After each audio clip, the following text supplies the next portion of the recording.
Hello everyone, I hope you all are doing good. I Shaili Tiwari welcome you all in Pro Vidya. तो ये students CLAT की back to back classes है, last week में हम चल रहे हैं। आई होप आपकी प्रैक्टिस बहुत अच्छी चल रही होगी, ठीक है। तो जितने भी क्वेश्चंस हम लोगों ने किए हैं, चाहे वो आप हमारे मॉक से किए हो, चाहे वो हमारे ऑनलाइन क्लासेस से किए हो, आई होप आपको कहीं ना कहीं हेल्प जरूर मिल रही होगी। तो ये स्टूडेंट इसी सीरीज को कंटिन्यू करते हैं। अब बहुत ज्यादा पैनिक होने की जरूरत नहीं है क्योंकि हम एग्जाम के लास्ट वीक में चल रहे हैं। तो बिल्कुल आराम से जो भी आपने पढ़ा है उस पर कॉन्फिडेंस रखिए और क्वेश्चंस को सॉल्व करते रहिए। कुछ नया पढ़ने की जरूरत बिल्कुल भी नहीं है क्योंकि लास्ट मोमेंट पे कुछ नया पढ़ेंगे तो आप कंफ्यूज हो जाएंगे, राइट। कहीं ना कहीं आपका मोटिवेशन जो है, मार्क्स नहीं आएंगे तो डाउन हो जाएगा। तो इसलिए कुछ नया करने की जरूरत नहीं है। बहुत पढ़ा है आपने, अब आपको क्या करना है, बस एक फाइनल परफॉर्मेंस देनी है, राइट।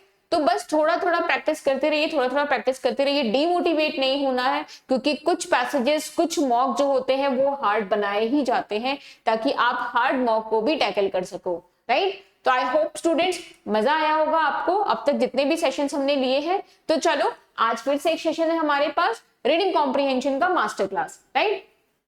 चलो अगेन एक पैसेज है आपके पास, पैसेज ही मिलने वाला है आपको, राइट। तो सेम सिनेरियो रहेगा, यानी पहले आपको 2 मिनट दिया जाएगा, आप पहले इसको पढ़ के समझोगे, इसके बाद फिर मैं आपको एक्सप्लेन करूंगी, फिर हम चलेंगे इसके क्वेश्चन की तरफ, ठीक है। तो चलो I am giving you 2 minutes, ठीक है। फटाफट से इसको रीड करो और फिर बताओ मुझे कि आपको क्या समझ में आया, ठीक है। चलो take your time students, I am giving you 2 minutes.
चलो आई होप रीड कर लिया होगा आपने, ठीक है। सॉल्व करते हैं, क्या बोल रहा है।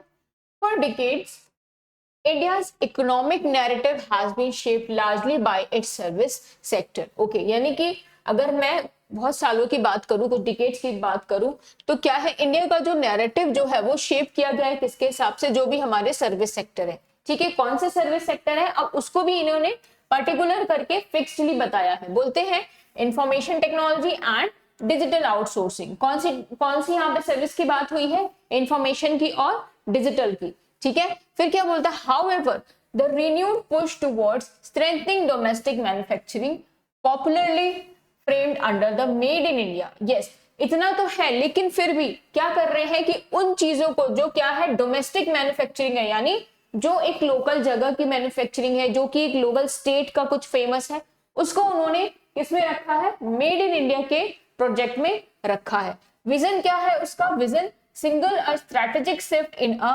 National priorities. विजन क्या है इसका? कि हम अपनी नेशनल चीजों को प्रायोरिटीज दे, है ना। जैसे कि आपने देखा होगा अलग अलग जगह के कुछ कुछ फेमस हुए थे, कहीं की सैफरॉन फेमस हुई थी, कहीं की गोटापट्टी फेमस हुई थी, कहीं का राइस फेमस हो रहा था। तो ये सब क्या है, मेड इन इंडिया के कंसेप्ट को, मेड इन इंडिया के कंसेप्ट के अंदर जो हमारी नेशनल प्रोडक्शन है, जो हमारा नेशनल चीजों की प्रोडक्टिविटी है, उसको एनहेंस करने के लिए ये सारे जो आपका विजन है, ये सारा जो स्कीम है, प्रोसेस है, वो लेके आया गया था। ठीक है। द गोल, गोल क्या है? Goal is not merely to boost industrial output. Goal सिर्फ ये नहीं था कि हमें इंडस्ट्रियल आउटपुट को बूस्ट करना है, तो क्या था?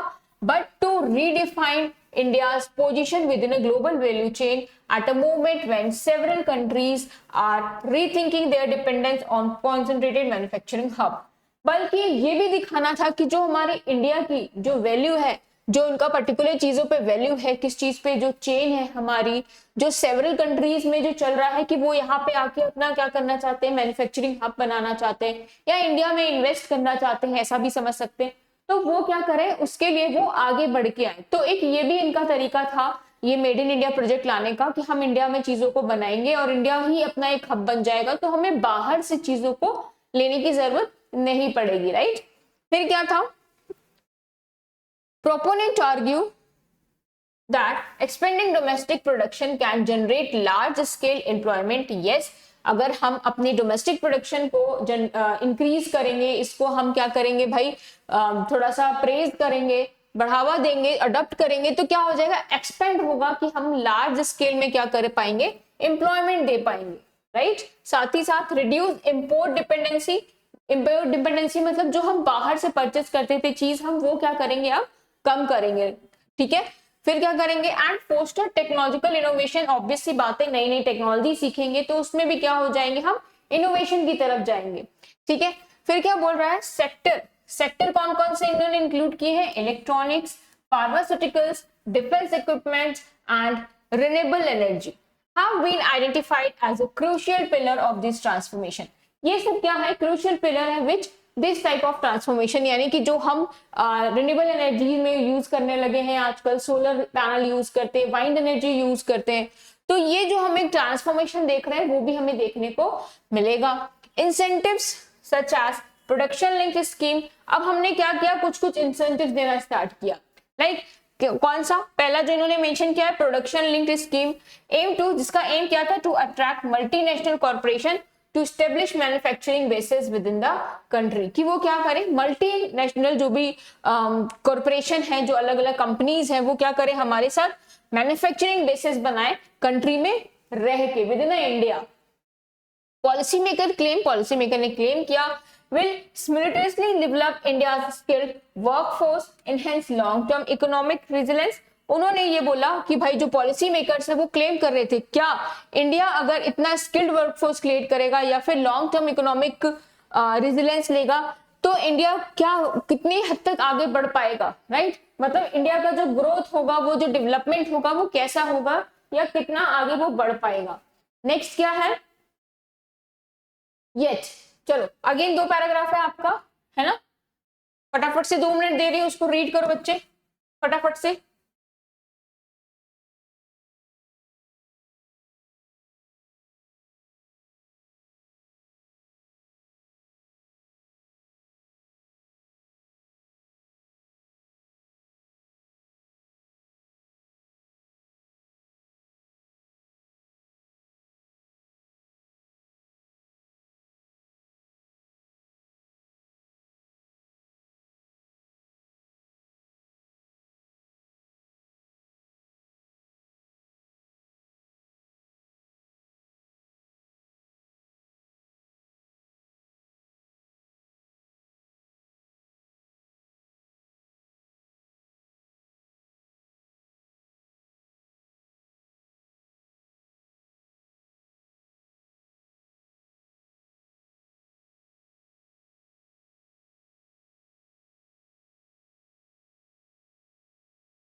आई होप रीड कर लिया होगा।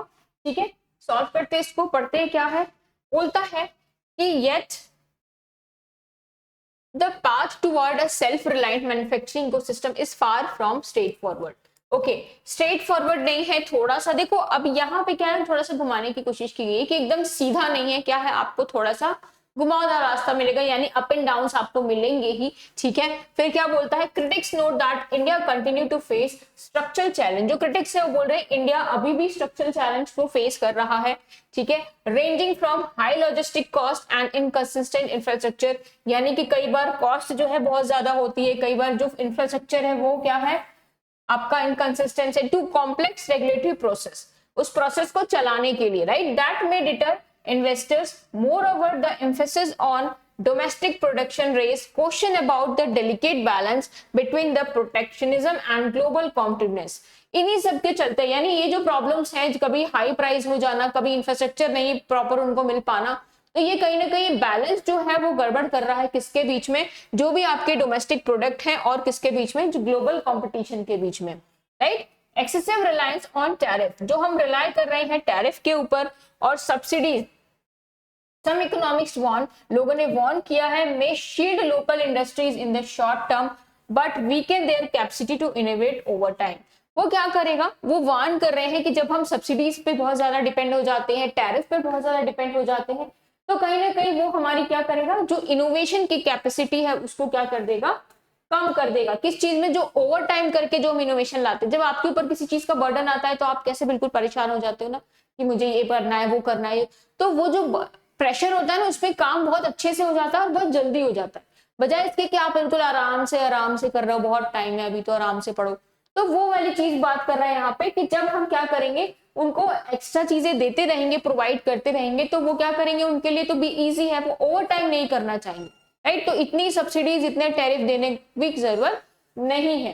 फिर वो बोलता है अनदर कंसर्न, दूसरा कंसर्न ये भी है कि stems from environmental sustainability, rapid industrial expansion, risk aggravating pollution. Yes, अब देखो हम मेड इन इंडिया कंसेप्ट तो ला रहे हैं, तो ऑब्वियस सी बात है हमको उसके लिए एक प्लेस चाहिए, इंडस्ट्री बनानी होगी, कोई छोटे छोटे आपने देखे होंगे शॉप्स बना रहे हो या जो भी कर रहे हो, तो आप क्या कर रहे हो, यहाँ पे पोल्यूशन क्रिएट कर रहे हो। ऑब्वियस सी बात है, पेड़ कट होगा, कहीं ना कहीं जगह चाहिए आपको, कुछ ना कुछ ऐसा होगा जहाँ पे पोल्यूशन इफेक्ट करेगा, धुआं, पानी, आप वाटर रिसोर्स यूज कर रहे हो, जो भी चीज यूज कर रहे हो, कहीं ना कहीं ये इन्वायरमेंटल को इफेक्ट करेगा ही करेगा। रिसोर्स जो है उसको खत्म करते जा रहे हो।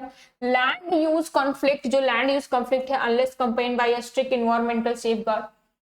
Advocate of sustainable development argue that the Made in India vision must integrate green technologies from the outset rather than treating sustainability as an afterthought. वो ये बोल रहा है कि लास्ट में वो बोल रहा है कि अच्छी बात है, मेड इन इंडिया का कंसेप्ट बहुत अच्छा है, लेकिन कब, जब हम उनको ग्रीन टेक्नोलॉजी से क्रिएट लिंकअप करेंगे, राइट, यानी कि आप इन्वायरमेंट को भी हार्म ना कर पाओ, उसके साथ साथ आप मेड इन इंडिया प्रोजेक्ट को लेके आ रहे हो, ध्यान में रख रहे हो कि मुझे इन्वायरमेंट का भी ध्यान रखना है और मेड इन इंडिया के प्रोजेक्ट को भी प्रॉपर देना है, इंफ्रास्ट्रक्चर का भी ध्यान रखना है, तो ही ये क्या है, एक अच्छा एक विजन है, राइट, इसको लाने का। लास्ट है, फटाफट से पढ़ लो, 1 मिनट दे रही हूँ, फटाफट से ये वाली लाइन पढ़ो, जल्दी से क्लियर करो।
आई होप रीड कर लिया होगा। क्या बोल रहा है, ultimately the success of made in India, जो सक्सेस है मेड इन इंडिया का वो किस पे डिपेंड है, depend on whether the policy can transform the manufacturing landscape without compromising economic openness, environmental responsibility और कंज्यूमर वेलफेयर। सक्सेस जो है किस पे डिपेंड है, चाहे वो कोई सी भी पॉलिसी हो, मैन्युफैक्चरिंग लैंडस्केप, हमें कॉम्प्रोमाइजिंग नहीं करना है किस चीज में, चाहे वो इकोनॉमिक चीज हो या फिर एनवायरमेंटल रिस्पॉन्सिबिलिटी हो या फिर कंज्यूमर वेलफेयर हो। मतलब हमें दोनों को ही, दोनों तीनों चारों चीजों को ही क्या लेना पड़ेगा, साथ में बैलेंस करके चलना पड़ेगा। ठीक है, हम किसी एक भी चीज को छोड़ नहीं सकते। फिर क्या बोलता है, the challenge lies in a crafting an industrial ecosystem that is globally competitive। Challenge क्या है कि हमें क्या करना है, वो बनाना है, ऐसा एक इंडस्ट्रियल इकोसिस्टम बनाना है जो कि क्या हो, ग्लोबली तरीके से कॉम्पिटिटिव हो, सोशली इंक्लूसिव हो, एनवायरमेंटली हो concise, one that genuinely reflect India's development aspirations. यानी कि जो आपको मेड इन इंडिया तो दिखेगा ही, साथ साथ वहां पे हम अपनी आसपास की चीजें, इकोनॉमिक पॉलिसीज, एनवायरमेंटल पॉलिसीज और जो भी पॉलिसीज है उनको भी ध्यान में रखे करे, तभी क्या करेगा, ये एक अच्छा पॉइंट ग्लोबल मार्केट में निकल के आएगा कि yes, India is doing something very good, something very big and which is related to everything around India. Right, I hope student समझ में आया होगा मेड इन इंडिया वाला ये जो कंसेप्ट है। राइट, चलो अब क्वेश्चन सॉल्व करते हैं। पैसेज हमने पढ़ लिया है, ठीक है, पैसेज पढ़ लिया है, अब क्वेश्चन की चांस है, यानी कि बिना पैसेज पढ़े अब हमें क्वेश्चन तो हम सॉल्व नहीं कर सकते। पैसेज हमने बहुत अच्छे से पढ़ लिया है, तो अब इस क्वेश्चन को सॉल्व करना है, वो भी बिना पैसेज पे जंप किए। राइट, 1 मिनट दे रही हूँ, फटाफट से इसका आंसर बताइए। I am waiting for your answer in a comment box.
Yes, क्या हो जाएगा इसका answer, which of the following can infer, यानी इन्फ्रेंस बेस्ड है बच्चे, from the passage of India's past economic growth. India का जो पास्ट इकोनॉमिक ग्रोथ है उससे क्या पता चल रहा है, India's manufacturing sector has historically being stronger, historically time से वो स्ट्रॉन्गर है देन इट्स सर्विसेज।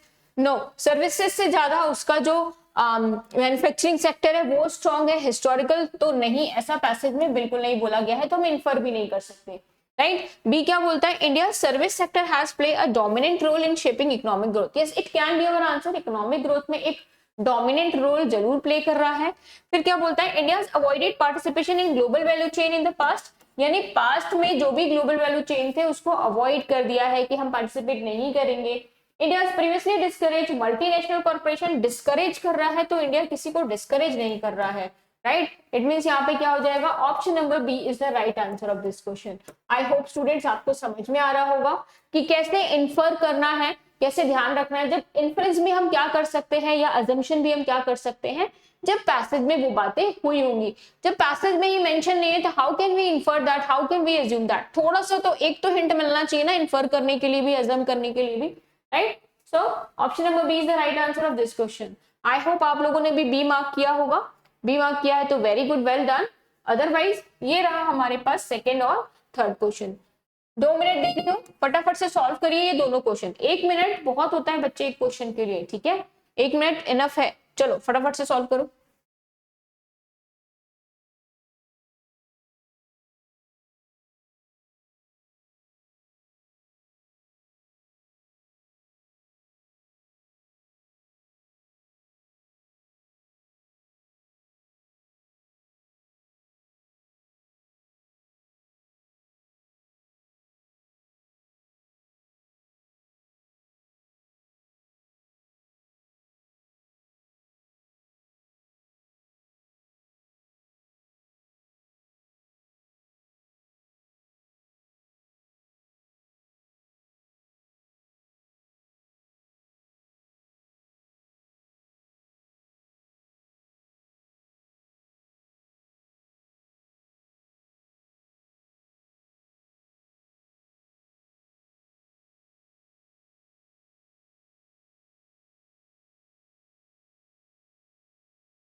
चलिए देखते हैं क्या है।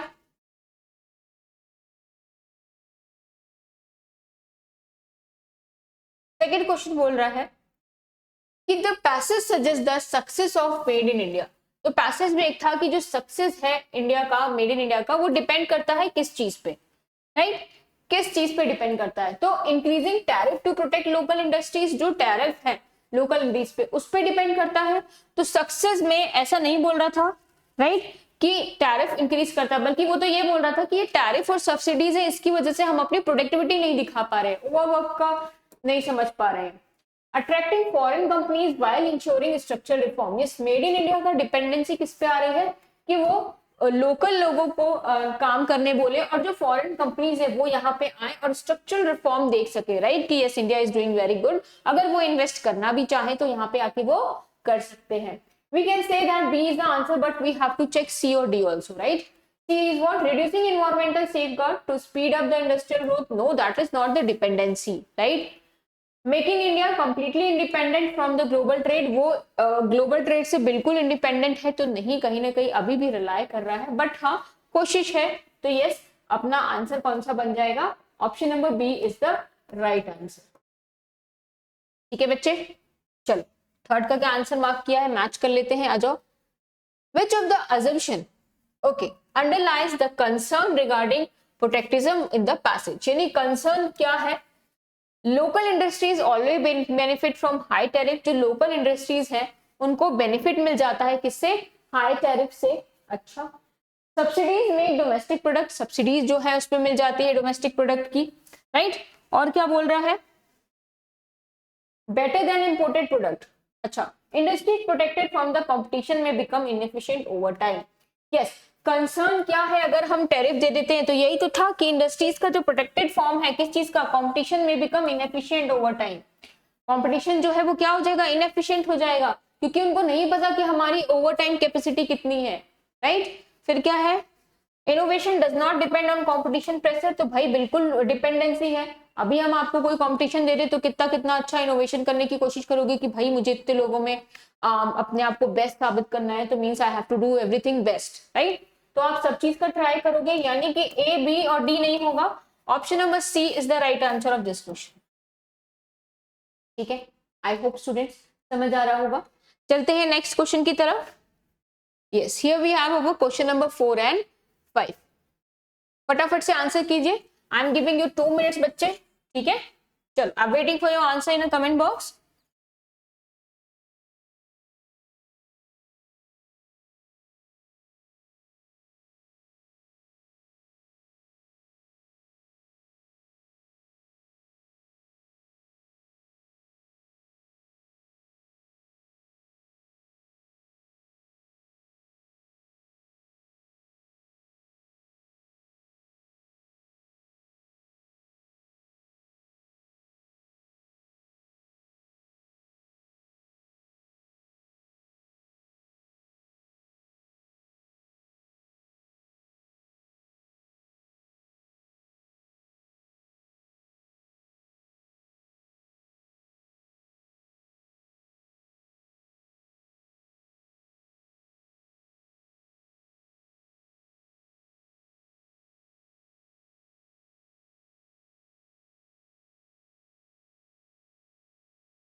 चलो सॉल्व करते हैं। क्या बोल रहा है? What does the passage imply about environmental sustainability within Made in India initiative, यानी मेड इन इंडिया इनिशिएटिव के साथ कौन सी इन्वायरमेंटल सस्टेनेबिलिटी जो है वो बनी हुई है?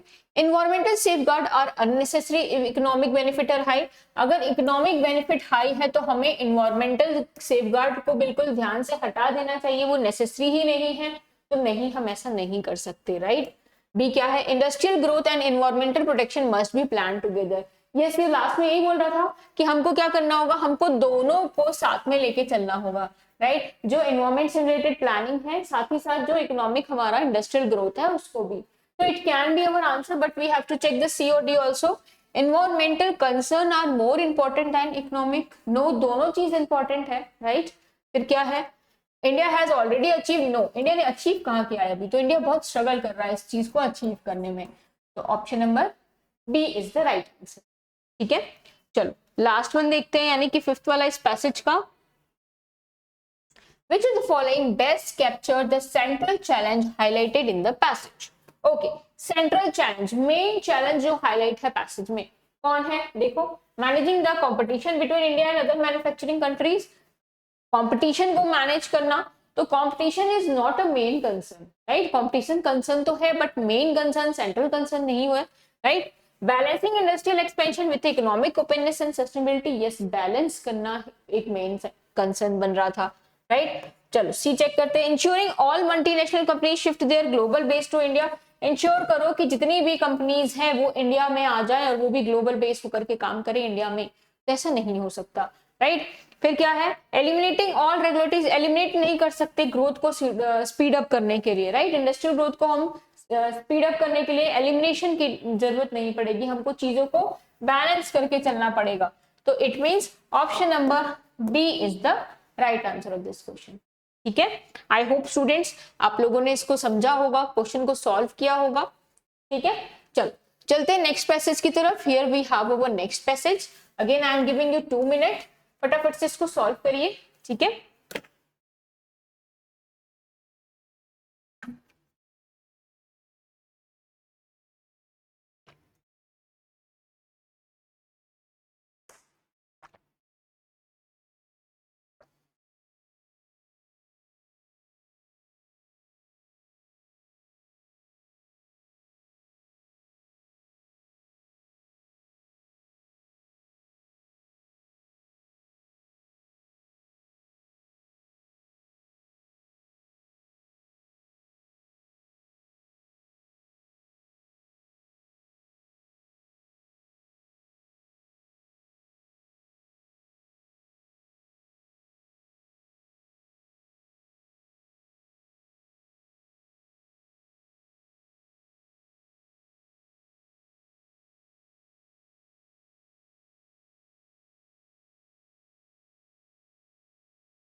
चलो देख लेते हैं बच्चे क्या है ना। आई होप रीड कर लिया होगा आप लोगों ने। क्या बोल रहा है, despite significant legislative reform and increasing awareness. अच्छा, लेजिस्लेटिव रिफॉर्म यानी लीगली भी रिफॉर्म किया गया है, साथ साथ अवेयरनेस भी इंक्रीज किया गया है। किसको लेकर के, जेंडर इनइक्वालिटी को कंटिन्यू टू शेप, जो शेप कर रहा है किस चीज को, social, economic and political outcomes in many part of the world. अच्छा, while over discrimination has decline, जो कहीं ना कहीं कुछ ना कुछ जो डिस्क्रिमिनेशन होता था जेंडर मेल फीमेल को लेकर के, उस थोड़ा सा डिक्लाइन हुआ है। मोर सबटाइल and systematic barrier persists, influencing everything from educational choice to workplace participant। और हर चीज में इन्फ्लुएंस आया है, चाहे वो एजुकेशन की चॉइस हो, तो यस आज फीमेल भी अपनी पसंद की एजुकेशन चॉइस लेके आ रही हैं, और जैसे ही आपका या फिर वर्क प्लेस की बात हो। ठीक है, the challenge today lies on merely in identifying these disparities, but in understanding how deeply embedded social norms continue to influence behavior, opportunities and institutional structure. हाँ, लेजिस्लेटिव तरीके से अगर अवेयरनेस तरीके से देखें तो हमने कहीं ना कहीं क्या किया है, इंप्रूवमेंट किया है, बट क्या ये अभी भी इन सब चीजों में, चाहे वो बिहेवियर चेंजेस हो, अपॉर्चुनिटी हो, इंस्टीट्यूशनल स्ट्रक्चर हो, उसमें अफेक्टेड है या फिर नहीं, ये अभी भी क्या है, डिस्कशन बना हुआ है, राइट। आओ देखते क्या है। One of the most persistent form of inequality appear, जहां पे इनइक्वालिटी अपीयर हो रही है परसिस्टेंट लगातार, is in the labour market. वो कहां पे है, लेबर मार्केट में है, राइट। वुमेन ऑफन इनकाउंटर अ डबल बर्डन, वुमेन क्या करती है, डबल बर्डन को इंकाउंटर करती है ऑफ प्रोफेशनलिज्म एंड डोमेस्टिक। किस चीज का डबल बर्डन की बात कर रहा है वो, प्रोफेशनल और डोमेस्टिक, घर का भी काम कर रही है और वो बाहर का भी काम कर रही है। रिस्पॉन्सिबिलिटीज जो भी हैं, limiting their ability to pursue long term career growth, long term career growth के लिए अपनी जो कैपेसिटी है, अपनी जो चीजें हैं उनको क्या करती है, लिमिट कर देती है। Even in a workplace where formal equality exist, जहां पे फॉर्मल इक्वलिटी एग्जिस्ट है कि यस ये वुमेन है, इनको हमें सुपीरियरिटी देनी चाहिए, तो वो फॉर्मेलिटी होती है, बट आप दे नहीं रहे हो। जैसे अनकॉन्शियस बायस में lead to fewer leadership role for a woman or assumption that they are less committed to demanding jobs. yes, क्या है, वही बात हो गई कि जो कमिटेड जॉब्स है, जो उनका एजम्पशन है, जो वीमेन के लिए बाइस हो रहा है, वो क्या करता है, लीड करता है उनको कि वो क्या करती है, कहीं ना कहीं डिमांडिंग जॉब्स पे नहीं जा पाती है, right. Economic participation therefore become not only a matter of individual empowerment but also indicator of how society value women contribution. Economic participation यानी मनी पार्टिसिपेशन की बात कर रहा है, वो सिर्फ इस पे नहीं डिपेंड करता कि वुमेन खुद में एक एम्पावरमेंट है, उसके पास खुद में एक शक्ति है, पावर है, बट ये भी इस पे भी डिपेंड करता है कि लोग उसकी वैल्यू कैसे करते हैं। जितना ज्यादा पैसा औरत कमा के लाती है उतनी ज्यादा उसकी वैल्यू होती है, राइट। अगर कम कमा रही है तो वैल्यू भी कम होगी, यानी मनी के हिसाब से उनकी वैल्यू को जज किया जाने लगा है। आओ again I am giving you 2 minute, ठीक है, फटाफट से इसको भी रीड कर लो बच्चे।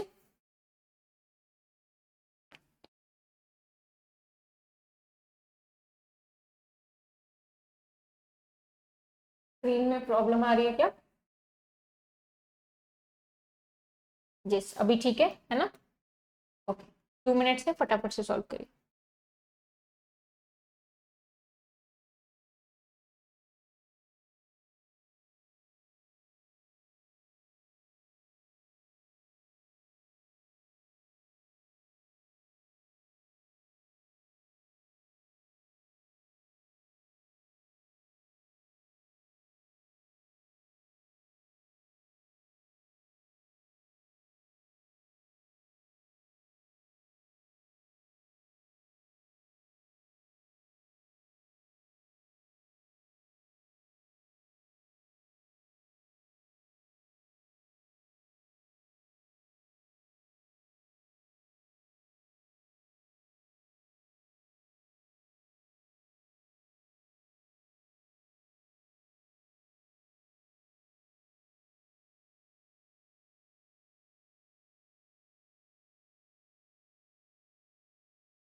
चलिए देखते हैं।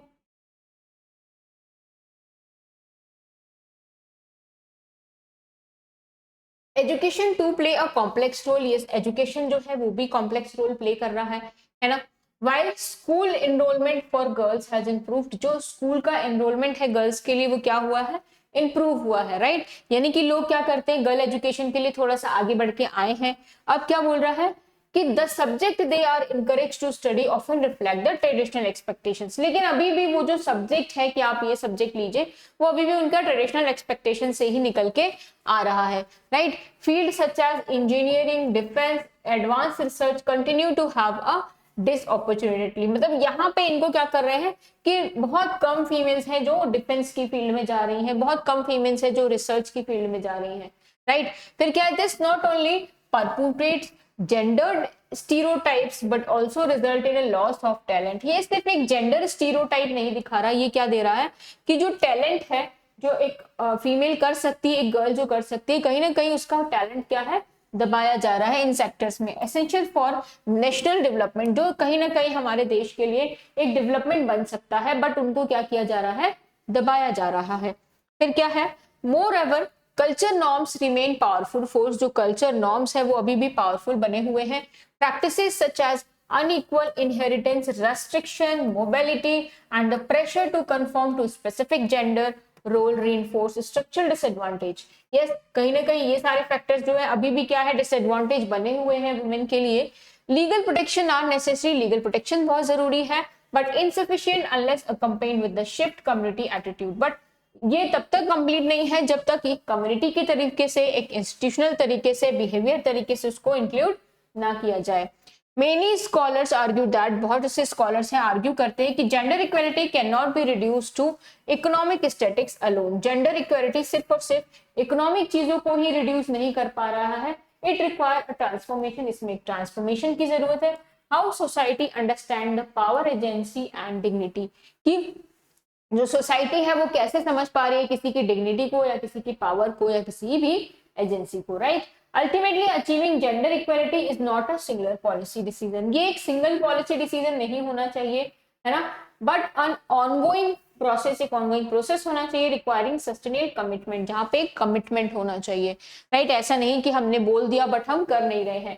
The question is whether society are willing to challenge long-standing biases and reimagine relationship within the families, workplace, public institution to create a more equitable future। अब वो बोल रहा है, क्वेश्चन ये है क्या सोसाइटी जो है ये चैलेंज जो है कौन कौन से बाइस होने के, और जो फैमिली में जो होते हैं जेंडर इक्वलिटी, जो वर्क प्लेस पे होते हैं जेंडर इक्वलिटी, क्या उसको इक्विटेबल कर पाएंगे फ्यूचर में हम, ये अभी भी क्वेश्चन है, राइट। तो आई होप स्टूडेंट्स ये पैसेज समझ में आया होगा, जेंडर इनइक्वालिटी के ऊपर पैसेज है, राइट। थोड़ा सा लैंग्वेज कंफ्यूजिंग था, बट आई होप आप लोगों ने क्रैक कर लिया होगा पैसेज को। चलो अब क्या करना है, आपको क्वेश्चन करना है, ठीक है। सेम उसी पैसेज का क्वेश्चन है, अगेन 2 मिनट दिया जाएगा आपको, यानी कि आपको क्वेश्चन करना है और अपना आंसर आप मुझे चैट बॉक्स में बताइएगा। I am waiting for your answer in a comment box.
Check करते हैं क्या है।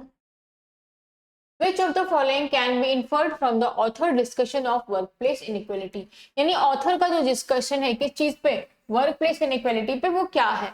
तो पहला बोलता है women lack the skill required for leadership role, women में वो स्किल नहीं है, तो स्किल तो है लेकिन उसको एनकरेज नहीं किया जा रहा है, right. Work place that appear equal on paper way still function equally in practice, yes, यानी बोलने को कुछ और, पेपर पे लीगली तरीके से तो है बट वो फंक्शन में नहीं हो पा रहा है। It may be your answer but we have to check C और D. Domestic responsibilities have no impact on women work professional growth. Yes है, बिल्कुल है। Domestic responsibilities biases in the work place are always intentional नहीं होता कई बार वो, right? तो हमेशा नहीं हो सकता, हाँ सम टाइम हो सकता है। ऑलवेज की वजह से इसको रॉन्ग कर रहे हैं स्टूडेंट। तो it means what? Option number B is the right answer of this question. ठीक है, सेकंड देखिए क्या है। The passage assume that educational choice are influenced by. जो एजुकेशनल चॉइस है वो कैसे इन्फ्लुएंस की जा रही है, वो कैसे बनाई जा रही है? स्टूडेंट्स नेचुरल प्रेफरेंस अलोन, मतलब अपने नेचुरल प्रेफरेंस है उनका, तो नेचुरल प्रेफरेंस नहीं है। Economic incentives created by the government, economic incentives के ऊपर है, तो भाई इंसेंटिव्स के भी ऊपर नहीं है। ट्रेडिशनल सोशल एक्सपेक्टेशन, यस जो ट्रेडिशनल एक्सपेक्टेशन है जेंडर को लेकर के वो चलती चली आ रही है, that's why C is the right answer. But D check कर लें, the availability of advance research facilities, no, C is the right answer of this question. ठीक है, आई होप स्टूडेंट्स दोनों क्वेश्चन आप लोगों ने सही मार्क किया होगा, बिल्कुल इजी सा था, है ना? चल question number third and fourth, yes 2 minutes है आपके पास बच्चे, फटाफट से इसको सॉल्व करिए।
चलो चेक कर लेते हैं, थोड़ा सा कैमरा ब्लर हो रहा है आई थिंक, ये लिटिल बिट कैमरा ब्लर हो रहा है बीच बीच में, है ना? अभी दिख रहा है क्या स्टूडेंट्स? यस अभी दिख रहा है ना, सॉरी फॉर दैट।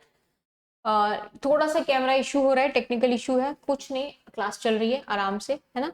चलो सॉल्व करते हैं। क्या बोल रहा है? विच of the following is an implication of argument that the gender equality require more than legal reforms, यानी कौन सा ऐसा इम्प्लीकेशन है वो बताता है कि जो जेंडर इक्वालिटी है वो मोर देन एक लीगल रिफॉर्म होनी चाहिए, यानी ऑन पेपर नहीं होना चाहिए, उसको हमें एप्लीकेबल भी करना चाहिए। तो क्या बोल रहा है? Law are irrelevant in bringing social changes, यानी लॉ से हम सोशल चेंजेस नहीं ला सकते, वो इररिलेवेंट है।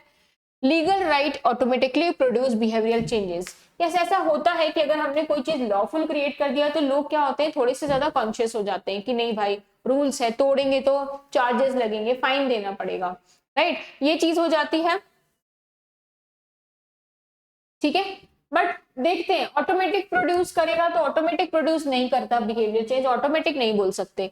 Meaningful equality require shift in culture attitude and institutional behaviour, yes आपको अपने कल्चर एटीट्यूड में चेंज करना होगा, एक इंस्टीट्यूशनल बिहेवियर में उस चीज को क्या करना पड़ेगा, अप्लाई करना पड़ेगा। तो सी ज्यादा परफेक्ट है। Gender equality can be achieve solely through economic development, no सिर्फ और सिर्फ हम इकोनॉमिक डेवलपमेंट पे सोलली रिलाई करके कर सकते हैं तो नहीं, यानी कि option number C is the right answer of this question. ठीक है बच्चे, चलो फोर्थ देखते हैं। What does passage suggest about the underrepresentation, जो अंडर रिप्रेजेंटेशन है किस चीज का, women in field like engineering and defence, है ना? तो पहला पॉइंट क्या बोलता है? Women are inherently less capable in technical field, क्योंकि वो कैपेबल नहीं है टेक्निकल फील्ड के लिए, तो no. The lack of representation result from social condition rather than a ability, तो यस ये है कि उनको रिप्रेजेंट ही नहीं किया जाता उतना ज्यादा जिस वजह से वो उसमें क्या करे, एडमिशन ले सके। Institutional deliberately prevent women from entering this field, नहीं, इंस्टीट्यूशन कभी भी नहीं मना करता कि आप मत लो admission, right. Women general have no interest, women का जनरली कोई इंटरेस्ट नहीं होता, तो इंटरेस्ट तो होता है बट कहीं ना कहीं वो सोशल कंडीशन की वजह से नहीं कर पाते, that's why option number B is the right answer of this. ठीक है स्टूडेंट्स, चलते हैं लास्ट क्वेश्चन की तरफ इस स्लाइड का। Yes, here we have our last question of this slide. Yes, question number 5, again I am giving you 1 minute, first you have to solve it and after that I will explain.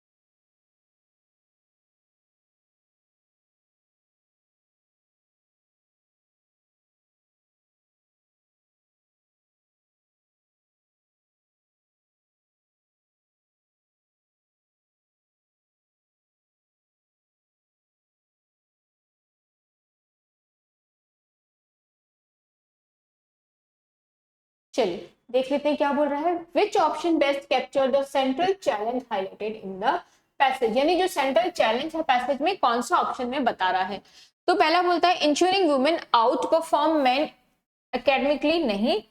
Improving women access to luxury goods and services, नहीं, women का access है luxury good services के लिए। Transformation deep rooted norm that influence opportunities and social behaviour, yes, main मुद्दा यही है जो कि कंसर्न है आपका, जो कि चैलेंज बना हुआ है, राइट। बिल्कुल साफ समझ में आ रहा होगा बच्चे आपको पढ़ के, reduce the number of man in a leadership position, तो ऐसा भी नहीं है पैसेज में। It means what, option number C is the right answer of this question. I hope students आपको ये दोनों पैसेज समझ में आए होंगे, इनके जो भी हमने क्वेश्चन पढ़े हैं वो भी आपको समझ में आया होगा। यस, इनडायरेक्ट क्वेश्चन आपको बहुत मिलेगा बच्चे, तो ध्यान रखिएगा इनडायरेक्ट क्वेश्चन की प्रैक्टिस करनी है, राइट। ऐसा नहीं कि डायरेक्ट क्वेश्चन एक भी नहीं होगा, हाँ 1-2 डायरेक्ट क्वेश्चन आपको जरूर मिलेंगे, बट ज्यादा से ज्यादा आपको इनडायरेक्ट क्वेश्चन ही देखने को मिलेगा आपके एग्जाम में, ठीक है। तो प्रैक्टिस करते रहिए, प्रैक्टिस करते रहिए बच्चे, मिलते हैं अपने नेक्स्ट सेशन में, ठीक है। Bye bye, take care all.